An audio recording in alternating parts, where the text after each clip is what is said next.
സകല വിശുദ്ധന്മാരെ. ഇത് നമ്മൾ ആ വിശുദ്ധന്മാരോടൊപ്പമാണെന്ന് ബോധ്യത്തോടെ ഈശോ പ്രാർത്ഥിച്ചുകൊണ്ടിരുന്നപ്പോൾ ഏലിയായും മോശയും വന്ന പോലെ ഇപ്പോൾ നമ്മൾ പ്രാർത്ഥിക്കുമ്പോഴും ഏലിയ മോശമാര് മാത്രമല്ല, സകല വിശുദ്ധന്മാർ,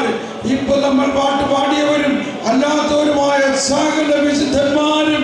ലോകം മുഴുവന് വേണ്ടി പ്രാർത്ഥിച്ചു കൊണ്ടിരിക്കുകയാണെന്നുള്ള വലിയ ബോധ്യത്തിൽ നമുക്ക് വീണ്ടും കരങ്ങൾ ഉയർത്തിക്കൊണ്ട് സ്വതന്ത്രമായി സ്തുതിച്ചുകൊണ്ട് സകല